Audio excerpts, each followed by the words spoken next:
and welcome to another episode of Hacker's Misadventures in Scale Modeling. Today we're going to be looking at KLP Publishing's British Phantoms Part 2. Now Part 1 dealt with the Royal Navy Phantoms, which I did earlier, and now we have Part 2, which deals with the Royal Air Force. Now I looked through this book and there's like 600 pages to this. It's a really in-depth look at Royal Air Force Phantoms. Now, as you can see, the book, according to the headline up here, is 99 pages or 95 pages,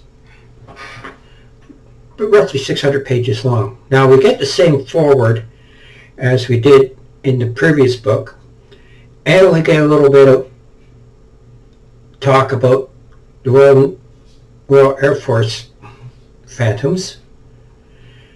Some nice pictures. There's some really nice pictures in this, trust me. This is one of my favorites. I want to do this. The Fujimi does this kit, and I've been seeking a Fujimi kit, so if anybody has one, please pass it along. I'd like to do a review on that. Now the contents is introduction, about the author, evolution of British Phantoms, which we roughly have gone through, but it has in the first issue. But they do talk about the Royal Air Force Phantom. Key features. Now this isn't, I looked at this one, it's really interesting. It tells you points out the differences between the Royal Navy and the Royal Air Force Phantoms. Both were basically the same, but both were not basically the same. Let's put it that way. We got some interesting model builds. A lot of 148 scale ones. And they did, I'm pretty sure they're, if I remember correctly reading it, I read through this whole thing, they did the Airfix kit too. Interesting color profiles, a really nice walk around, and special markings, which was interesting. Then it gives you a resource sensor, which gives you a list of books that you can also look at. Squadron 74 Tiger, one of my favorites. I'm pretty sure they also had F4J UK Phantoms, which, by the way, is the third and last installment in this series. They'll be doing the that one, so gives you all you need to know. Firebirds. I love that scheme too, especially who can go wrong with a shark mouth. But it goes through all the basic. Love the blue one too. Can't build them all though. Anyways, it goes through all the Phantoms markings, and it also points out peculiarities in the nose. Like, this is hemp. This is a barley gray Phantom with a hemp nose. Now, as you see, you would see through the book that generally Phantoms started out with the traditional gray and green camouflage with a black nose. Trust me, I like the gray and green. Now, Silver Kings, that's one I want to do sometime in an F4J.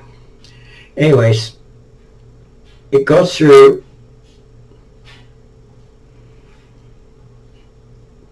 the different Phantom marks, serial numbers, and so on. and a lot of nice pictures. A lot of nice pictures.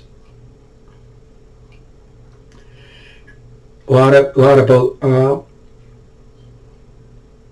Air Force Phantoms in Germany.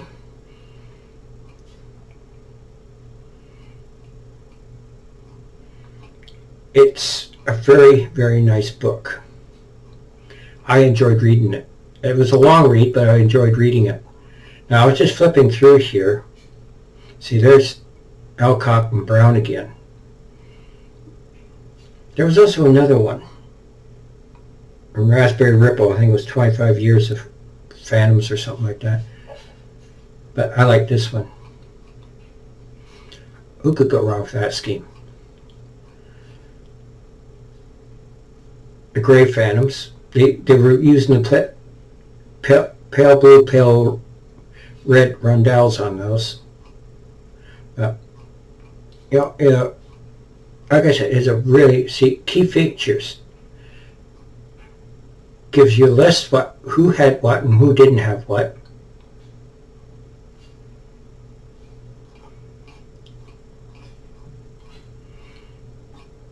What else we got here?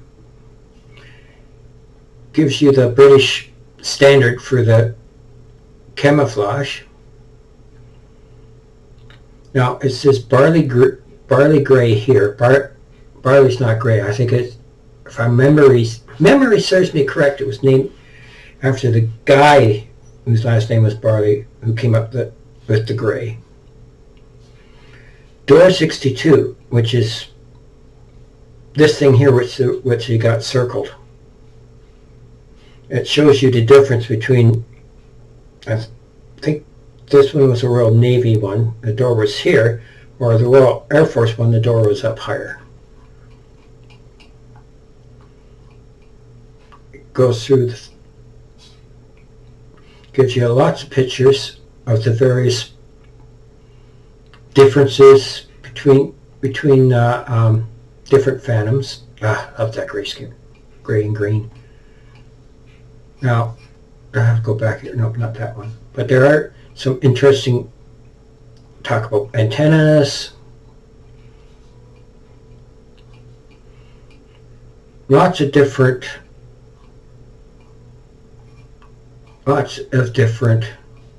things that this book really, really, really covers. Like that. That would make it, if you wanted to do that one with slightly different, you could use that nose cone on it. See, that's a hemp. Now, if you go through some of these, as you go through them, see, now, here's one with a hemp nose. Now, theory is that the original Royal Dome was damaged, and we replaced it with a new one, but it was painted hemp.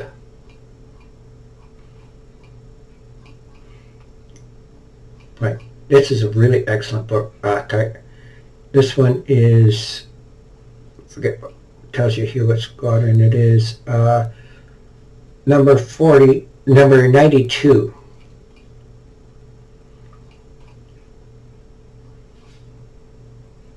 Now, all Phantoms carried the gun pod with the Vulcan cannon in it.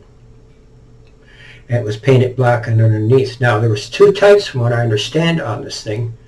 There was one that had a pointed end, and one that didn't have a pointed end. And it was always painted black.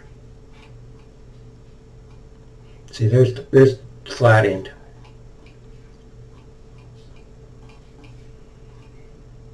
There was also some excellent pictures in this book.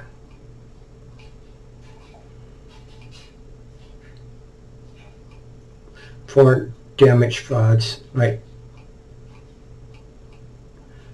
Excellent book, excellent. I can't say enough about this book, the pictures and everything. See, there you go. Looks like the nose was swapped out for a gray one.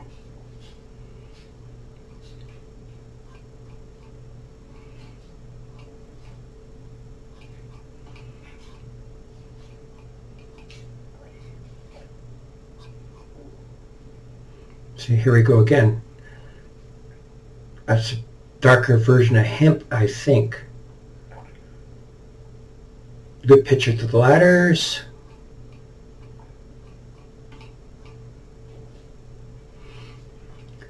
It also shows you that if you look closely, a lot of these Phantoms were quite weathered.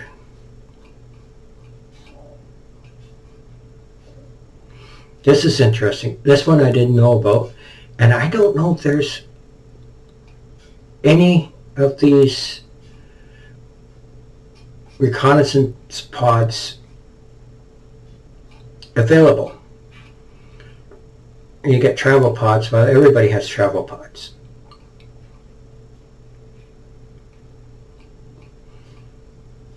But in-flight refueling. Now, in this book, so I'll lay it down the line here, we get into models.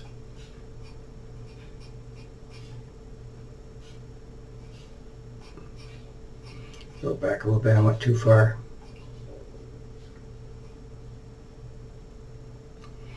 Now this seems to be a theme throughout the book. They're building the Revell 148. And some of these builds are excellent. If you want a good reference on, I mean, look at this, look at that, ejection seats. There's lots of very good pictures in here. It talks about the paint they used, getting that metal finish on the underneath of the Phantom. See, there's the reconnaissance pod in 48 scale. Look at that. Look at the wheel wells. This is for $22. This is an excellent book to have in your digital library.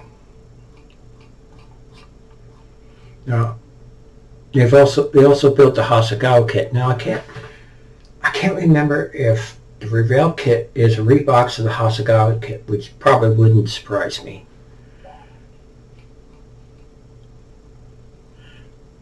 You can't help but love that. That color scheme on British Phantoms is like legendary to me.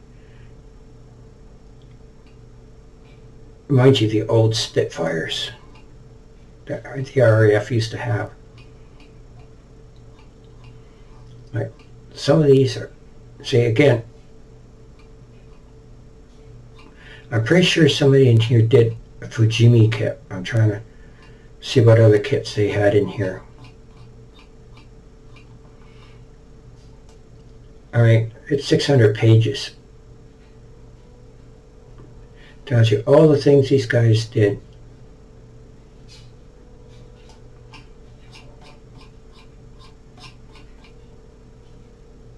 See Hasegawa kit again. This guy chopped it up a little bit.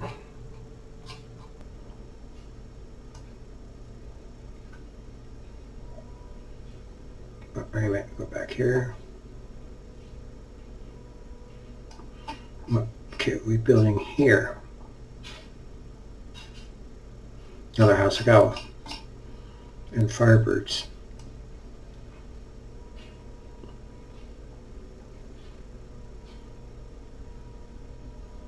See, they used a lot of Hasegawa kits in this one.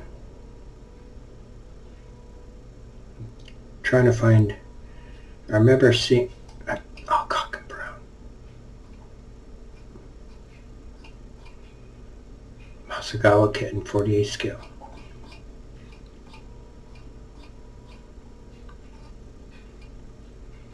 Again, Revell kit.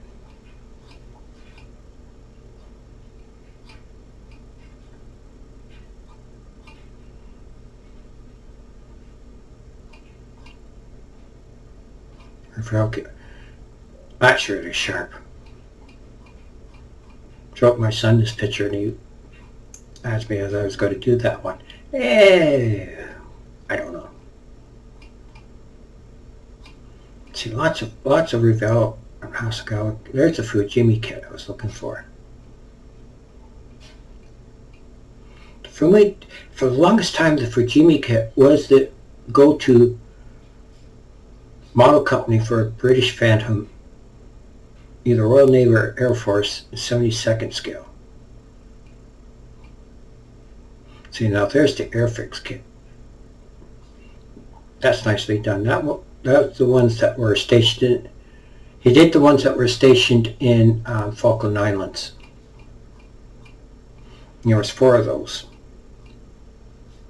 See, another Fujimi kit. You can't go wrong with a Fujimi kit.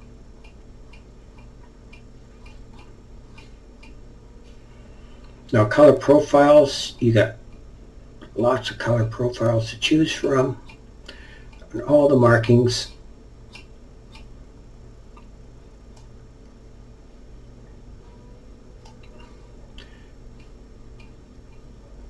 You got the walk around, another walk around. See, this is what some kits in the past messed out with these vents. Also notice too, there's a blue. These windows were had a blue tinge on them. See, there's a better picture. See the blue tinge.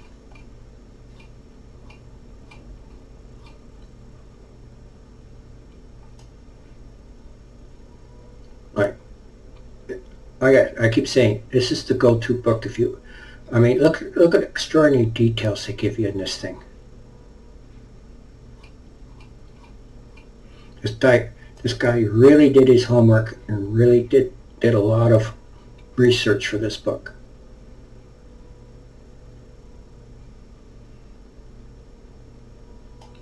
Now, what's final chapter? There's an awesome picture. Now, acknowledgements and that, like, what a fantastic book. I am looking forward to the volume 3 that they're going to bring out on the Royal Air Force F4J UK, because they deleted some things off the. See what they were. They were Phantoms that were put in storage that they took out because the British had to send 4 Phantoms to the Falklands, if I remember correctly. So they needed to replace those birds until the tornado came out. So they got a lease on, I think it's 4 or 6. I have to wait till the book comes out. My memory's failing me on this one. But they had to make some changes and add some Britishize it a little bit.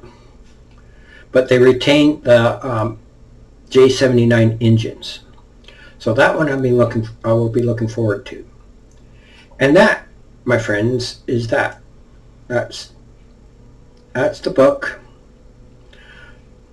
by JP on the JLP Publishing book on the Phantom and Royal Air Force Service. And I really hope you enjoy it. I would highly recommend you go spend $22 on a book. To buy a book, a hardcover book, or even a softcover book, with 600 pages, with all this detail, and you couldn't get it. You couldn't buy it at $22, but this book you can, and I really recommend that you get this book. I can't say it enough. So that's that. Hope you enjoyed this video, and remember, every build's an adventure, so go make it awesome, and I'll see you later. And have a good day. Hi. Just a side note. I know my schedule's being all out of whack, but it can't be helped. I'm trying to improve it, and hopefully we'll be back on track soon. Probably not until after April. But I'm trying to get as much as I can for you guys, and I just hope you understand. And if you'd like to help out, just either send a donation to my PayPal, or you can subscribe to my Patreon page. But anyways, I hope you enjoy my videos, and I'll see you next time. Bye. And remember, every build is an adventure, so go make it awesome.